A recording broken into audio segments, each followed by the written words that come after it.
Hi, I'm Trooper Smacka. Hi, I'm Trooper Wellman, Please stay tuned for a behind-the-scenes look at being a state trooper. and together we can make a difference. Here we are live at the 360.Vegas studios with another edition of Trooper Talk. We have a special guest, Officer McClarty and Trooper Wellman. So, Officer McClarty, thank you very much for being here. All right, thank you. So, tell us a little bit about yourself and tell us what it is that you specialize in. Well, I currently am one of the recruiters. I'm newly appointed recruiter from Parole and Probation. I was there for roughly 3.5 years. I was in the sex offender unit, and the training and education unit full-time. So I've been in a couple units during my time at Parole and Probation, but now I am a full-time recruiter. And so when we talk about parole and probation, Yep. We love the hope for prisoners. Yep. And so we believe very strongly that people make mistakes and, sometimes they get second chances and things like that. Describe a little bit to us about the sex offender thing. Is that somebody, how does somebody register and all that stuff? Definitely. So they do have the register with the state, and those people, have committed a sex offense. We do supervise them a little bit more strictly than we would somebody else that's maybe committed a nonviolent offense, such as like a DUI, which can be violent depending on what the charge was, or somebody that's theft. We do supervise them a little bit more strictly. More frequently we go to their house. We still offer them counseling because everybody, like you said yourself, does need help and has an ability to change. So we do offer them different counseling agencies and a little bit more one-on-one sessions with us as parole and probation officers to get them on a straight path of correcting, deficiencies they may have. And so now you're doing the recruiting. Yep. We do have Trooper McFadden over there. He's going to make a cameo, you know what I'm saying? But we appreciate you being here. Yeah, thank you for having me. And so you could do anything you want. And so when it talks about the recruiting, there's so many different facets of the Department of Public Safety. Talk us through a few of them. Absolutely. So myself, I'm coming from Parole and Probation. I haven't experienced them firsthand as far as NHP, Capitol Police. We have Investigation Division. We also have the Dignitary Police. So there's quite a few agencies or departments that we can actually transfer to if you were to join Nevada State Police. Okay. All right, so here's my story, okay? So since we're meeting now, I take my car and I drive to see the lieutenant every Sunday, okay? He's my friend who passed away, the lieutenant, right? And so it's all the way up on Jones Boulevard, the Jones and the 215, all the way out there, the funeral place, right? Yes, I think it's Palm. Yeah. Palms, right? And so when I'm driving there this week, I see a state trooper that's parked on the side of the road. And so before we did Trooper Talk, I used to drive much faster in my car. But now, because I really see what we're talking about and all these types of things, I drive a lot slower, okay? And so when I was driving, I knew that the trooper has the rear radar. And so by the time you get anywhere near him, he's got you, right? Just like the LiDAR and all these type of things. Okay. So I drove past, no problem. You know what I mean? That's the end of it.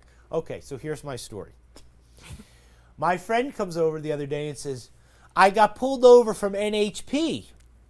And I go, oh, what happened? He goes, well, I was driving my truck and there was a Charger in front of me. And so the Charger was driving at a speed and I wanted to see how fast the Charger was going. So he decided to speed as fast as he could to get up to the Charger. But little did he know that the Charger was an NHP trooper. Oh. And so he got up to the guy, and the guy went, okay, thank you very much. He slowed down, he pulled behind him, gave him a ticket. Wow. Oh, no. Okay? So here's the thing. We talk about the fact of that when you're driving on the road, and we don't ask what speed it is, right? But you drive at a certain speed, and that you're maintaining the traffic, and you're trying to, look at what's going on and all that type of stuff. You know what I mean? And so, as funny as it may be, there was nobody on the road and all this type of stuff, speed is a very serious factor. And so cars or trucks that are not made to go at these high of speeds is one of the things that causes these deadly accidents. Yeah, so our two top fatality causes are speed and impairment. And so that is why we are constantly out there trying to educate the motoring public on traffic safety and enforce these speed limits. You know, as officers and troopers, we have to hold ourselves to a higher standard as we protect and serve our communities, not only because of what we stand for, but as well as we need to be an example for others to. We can't be hypocrites. You know, we need to also obey the law. We need to use our turn signals when we make lane changes. We need to obey the speed limit. But with that being said, I wasn't there. I don't know what happened. But maybe if you ever see an officer or a trooper speeding, they could possibly be trying to catch up to somebody. They could be trying to pace a vehicle where we match their speed, kind of what your friend did. Saying. If we don't have radar, because not everyone is certified in radar.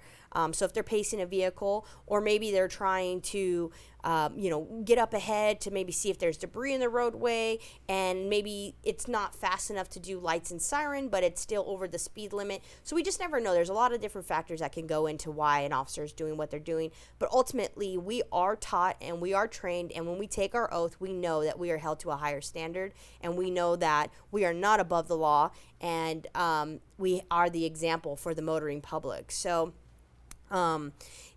speed and impairment are our two top factors, unfortunately, of some of our fatalities. And currently in the state of Nevada, we haven't got the numbers for June because we're almost at the end of it. But as of last month, we were at 144 fatalities just for Nevada alone. And like you and I always talk about, that's 144 people that will not be seeing their loved ones anymore, that will not be at the dinner table. We have July 4th coming up. We have holidays coming up. That those are times to not only celebrate what the holiday stands for, but time to embrace and be with loved ones. And unfortunately, those families will never have those loved ones, possibly because of the choices that the loved one made, or the selfish choices that another made. And so that's why we just constantly push, please slow down, plan ahead, don't drink and drive, put the phone down, pay full attention while driving, use your turn signal, don't drive in a reckless manner. If you're running late, it is what it is. There's no need to speed. You should have left earlier. It happens. But ultimately, it's not worth your life to speed to try to maybe make it to work on time. Just, call your work and let them know I'm going to be late. It's just not worth it in the big picture. And always, always, always wear your seatbelt. I can't tell you how many fatalities I've been on this year where multiple people, and not to use this word, but are being ejected because they're not wearing their seatbelt. Yeah. Those could have all been possibly prevented fatalities if they just would have wore their seatbelt. Something so simple. And it's truly tragic. So to answer, going back to your question, I apologize, got on a rant, but people just need to pay full attention and slow down. It's very, very simple. And when you travel at high rates of speeds, it's going to have fatal consequences. Yeah, it's very important. You know what I mean? We have a detective that lost his life from the unit in the Metropolitan Police Department. And so, last week we had Lieutenant Zink on here from the Clark County School District Police. And so we had a moment of silence. And so we'll go to both of you. I know that this gets Trooper Wellman all worked up, but talk to us about death. Where you were with Trooper May when he was there. Where you were last week when this happened, and we know that there were construction workers who broke the window so he wouldn't die alone. Right? Like that when we had the event here, and we saw that maybe he swerved the car, like he saw what was you know what I mean? So this is the part of Trooper Talk that's very difficult, but it's very important that we talk about it. So I leave the floor open to you. I know, Trooper Wellman, we're both in the Honor Guard. It's something that we, and I'm not going to speak for her, but I joined it because I wanted to be a part of, honoring somebody's, legacy and what they provided to the community. And I know from, reading about Detective Justin Terry here that I didn't know him personally, but I know that he was a big part of, Las Vegas in general. So it's really tough to deal with any type of situation where this, ending scenario happens. And so for you on a personal level, does it give you, what about your own immortality? Do you think about things like that when these type of things happen? It does. I tend to try not to think about it because it's gonna, put me in a place of, I guess Darkness. darkness, a depression. But in the back of my mind, I know that any time could be your time. But I'm just hoping that I can hang on for however long is my time, Yeah. basically. Trooper woman. So I had to respond to this call because it was on the freeway. I actually had to be the one to call the Las Vegas Metropolitan Police Department, their public information office, to let them know what we were dealing with and that it was one of theirs. I had to let them know, some of the details and that we had believed it was Detective Justin Terry based on some of the stuff we found in the car because he was working, and the vehicle did come back to Metro. That was like just, it was horrible having to do that because I don't know who's close with him, who's not, and I want to make sure that I have, sympathy as I'm speaking to them, but I also know I have a job to do and I need to give them the facts and I need to get it out quick because things were moving quickly. Media was on scene and I needed to know what they wanted me to say, what not to say. I also wanted to have respect for his family and make sure that his wife did not get notified by social media or of that nature, that someone of the department or one of his friends or family was there to notify her. So that was the other thing that was going through my mind, of trying to keep it under control, if you want to say. But it's just tragic what happened. And it's unfortunate, and I also hate having to say how many funerals we've done in the last couple of years. It's crazy because there's times that officers don't have to do any line of duty death funerals in their entire career. And I've been part of Honor Guard for almost like 10 years now. And so I hate having to say I had to do these funerals, but I also say I love that I was able to do these funerals to honor them, all these fallen officers, and, to give their family something to, I don't know if you want to say hold on to or just to show what they meant to us because they are part of our family. But what I was going to say was I've never been to a funeral where, I don't know if you were at Detective Terry's funeral, but every single person almost said the same thing about him. Mm-hmm. And that was very moving to me because you can tell he had an impact on so many lives and in a positive way. Mm-hmm. Everyone talked about how he was such like a bright light and always like lit up the room when he came in, mm-hmm. Was somebody they could rely on, was a book of knowledge, so he was great at his job. The community relied on him. They asked for him personally on multiple calls, a lot of his partners said in his command, and they all kept talking about how he gave the best hugs, which really just showed me the kind of person he was, that he would embrace you and he was there to make you probably have a better day if you were having a bad one. And he was a partner that if I had the privilege to have worked with, I probably would have looked forward to seeing him every day just as his partners did, because he just seemed like such a positive and good energy officer and was great at what he did. And it's just so tragic what happened to him. But, I also hope that his family knows they're not alone during this time. And unfortunately, we know the process because we've been dealing with it for the last couple years. So if they ever need anything, it doesn't matter that they're the Las Vegas Metropolitan Police Department family. Like, we are the Blue family, and we mean that for a reason. Like, anything they need, we're here as well. Yeah, so we had the event at the store here, and his parents were here. Yeah. And then his sister were here, and her kids were here. And, it was really tremendous because that's what they kept talking about, was the outpouring of support for them throughout everybody. Like, it didn't matter who it was, or you know what I mean, like any agency.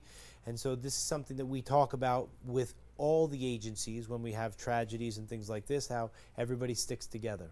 And so it's very, very important that, in the line of tragedy, that we showcase that. And yeah, I saw when I was reading, when it came out of the newspaper, that you were, the first one on scene there. And yeah, one of the things that we talk about, which, is very important, is that people can feel through the television. And so most people say, you can't feel through the television. No. You look in somebody's eyes when they're on the television, like you look into that camera, people can know. People know what you're feeling. Just like when you went to the parole and probation people. You know what I mean? You would, like you said, like you would take one look at them and you'd be like, okay, I know what's going on. Listen, you're not right or whatever. And so, anyway, the important thing to know is that we love you. We all love you, and that there may be a few people out there that think bad things or whatever it is, but it doesn't matter.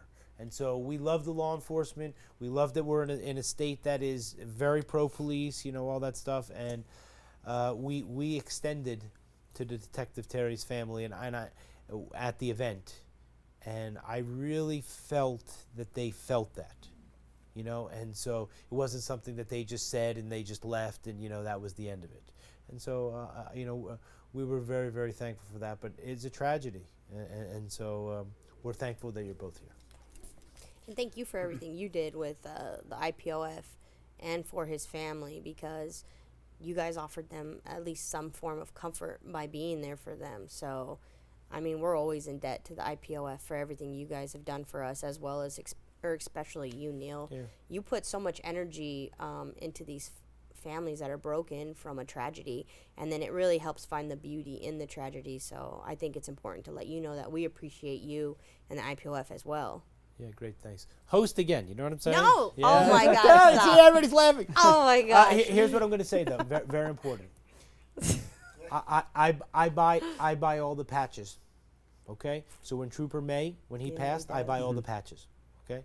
That way nobody can say to me I can't give them out. And so I give them out to everybody.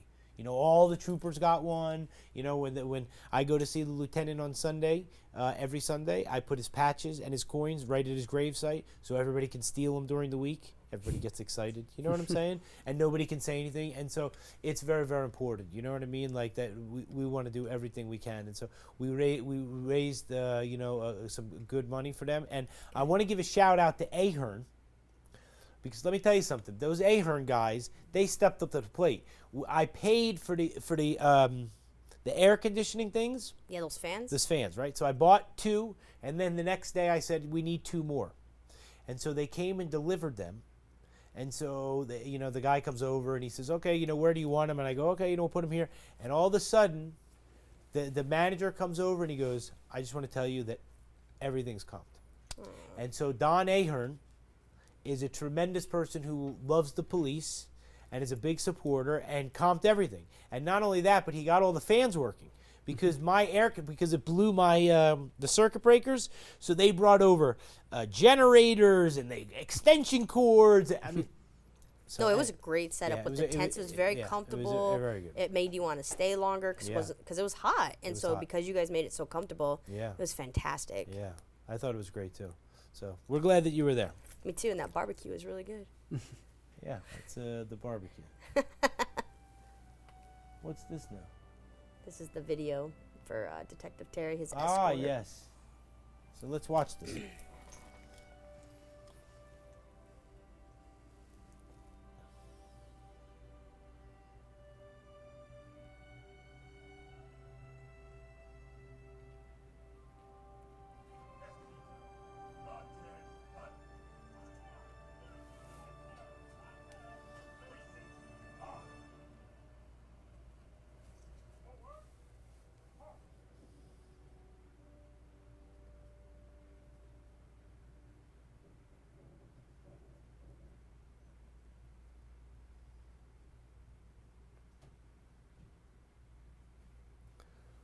So when the lieutenant passed away, and we went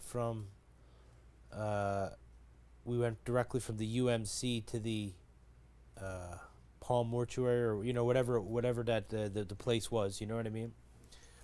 And so we were right there, and we were filming for that. And all I can remember is a lifeless body with toes sticking out. And so. You don't know this, but what I will tell you is that one of the things that we always do on the Trooper Talk, since the first maybe like the first 4 or 5 episodes, Trooper Wellman and I always look for shoes. Yeah.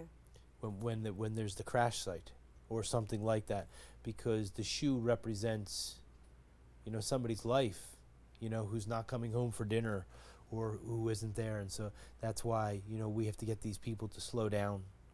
We have to get these people to not drive impaired, you know, and so, you know, that's why you have to do everything you can do to get more people, Absolutely. so that we can you know, do these Save more roadways lives. and save lives.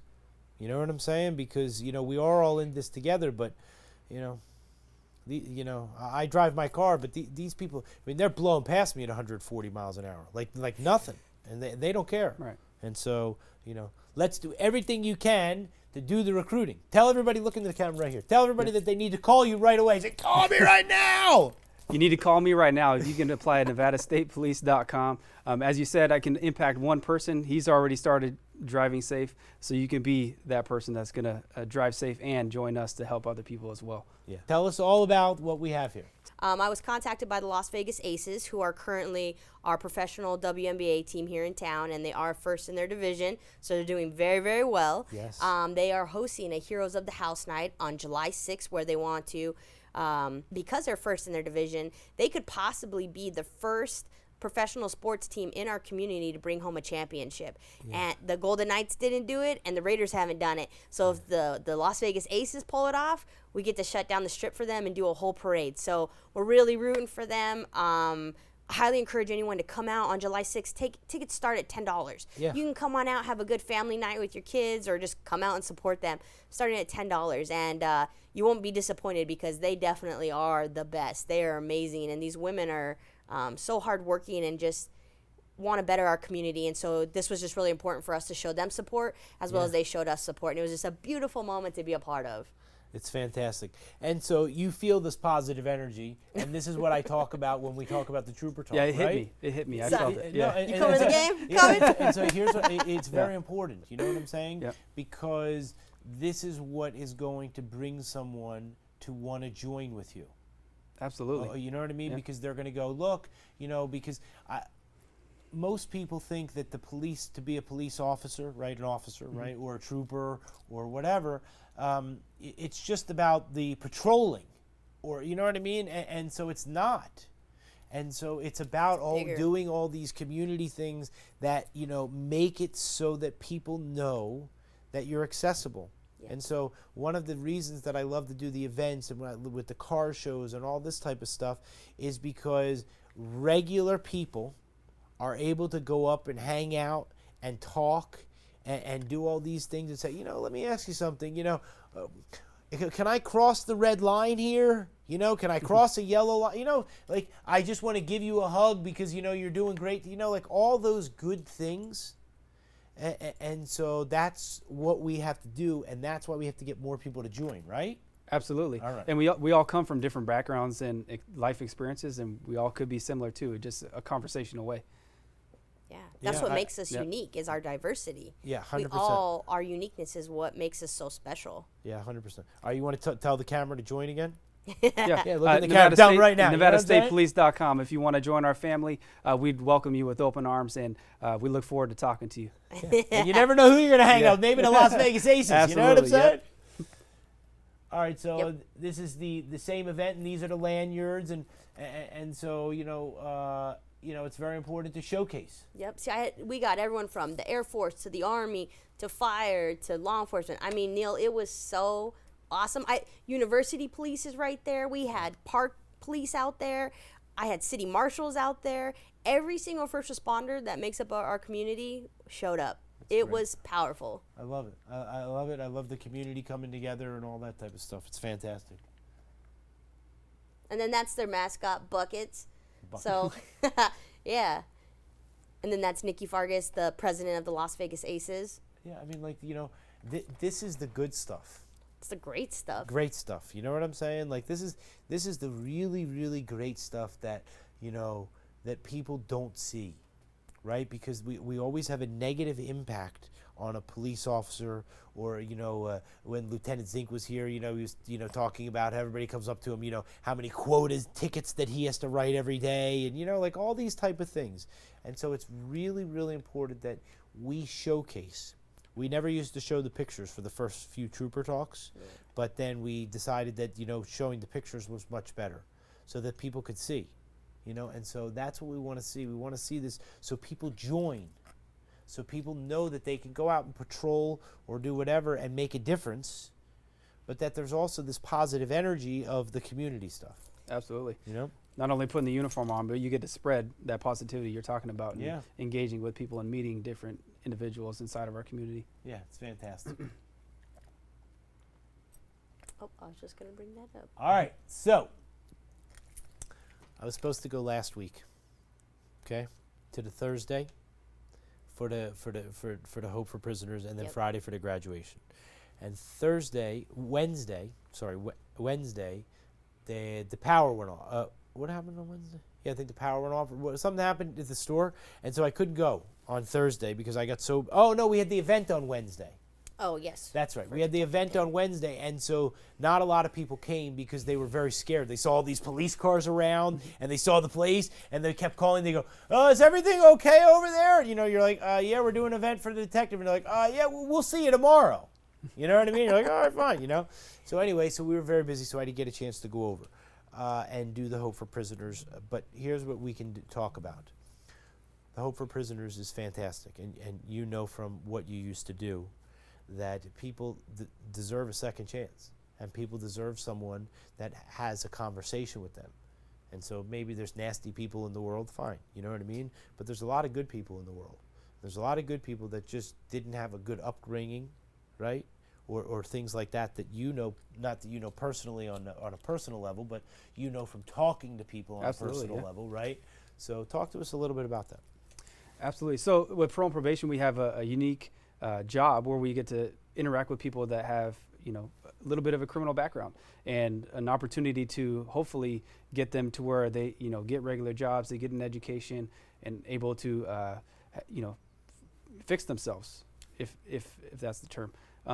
So what we have here, if you can see her smile, Trooper Wellman looks pretty excited to be here, but they're speaking at to individuals that are going through Hope for Prisoners, which is an organization that helps people that have, you know, been incarcerated before get on their feet and get established within our community, which is a great thing that we're able to provide among other agencies that we have.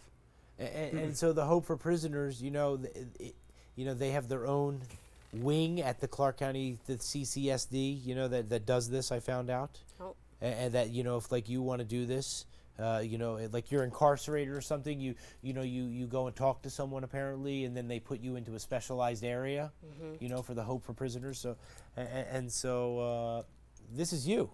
Yeah. So I went last week, and I do hope you come one day because it's good. it's not only like therapy for them in a way, and also turning this from a symbol of fear to a symbol of trust, and really breaking down the barriers and trying to just build rapport with all of us together.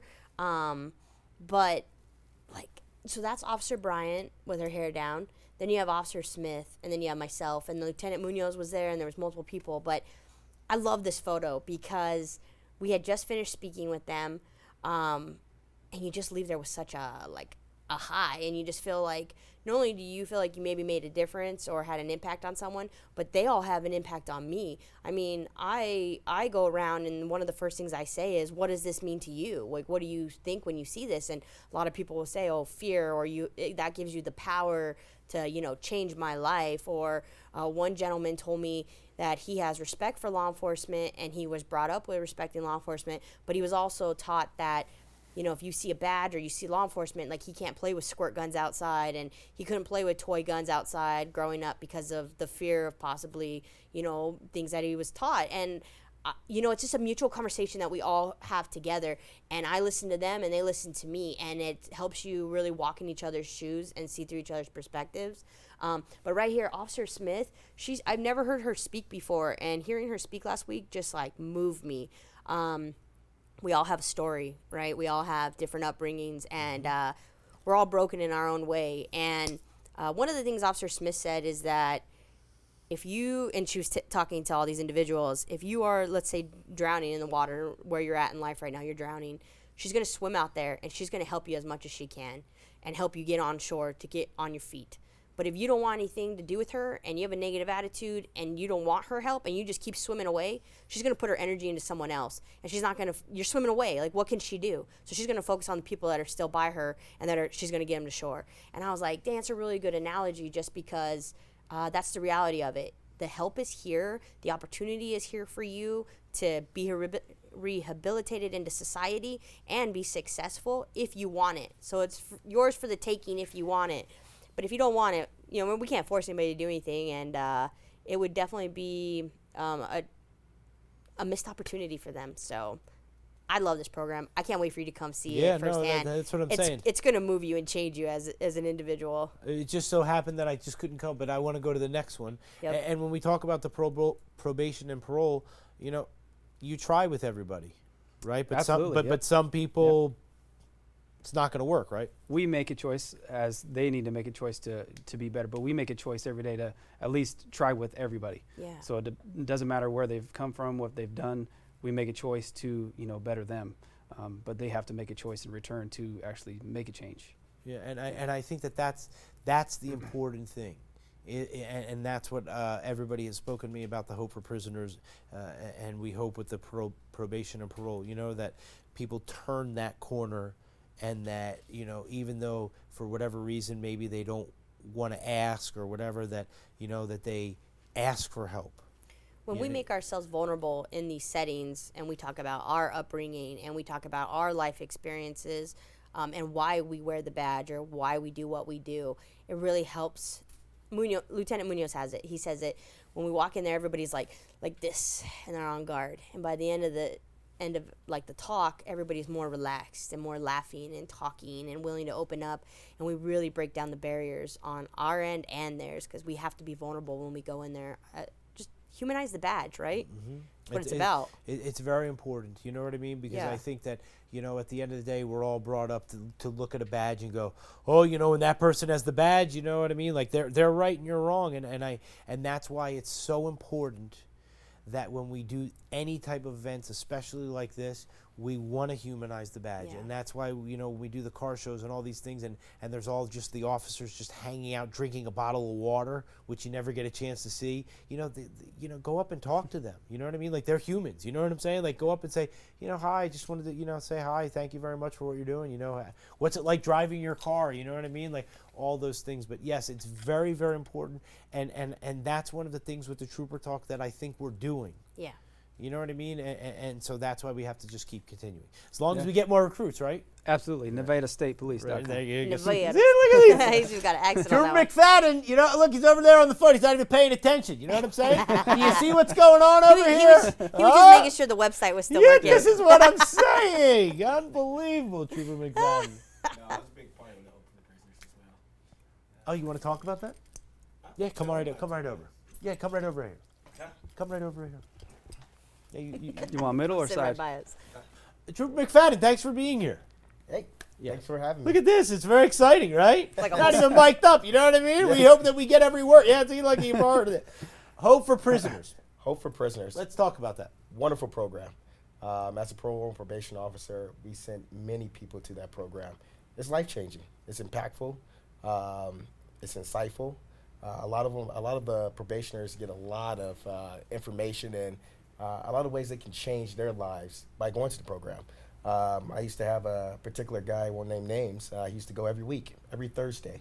I used to make him go to the huddle program every Thursday, and then he reports back to me. And I asked him, hey, so what happened last week? What has changed, and what can we change? What has changed your mindset to become a better person? How to do better on your probation, to do better for your family, and just having him going and seeing his progress week after week after week, I knew it was working. I knew it was working because he was dedicated and he was completing something that he's never completed in his life. Didn't graduate high school, never completed that. Never worked as a real job, never completed that. But the program that he completed was the Hope for Prisoners program. And I knew from him completing that program, that, hey, yeah, you can do anything.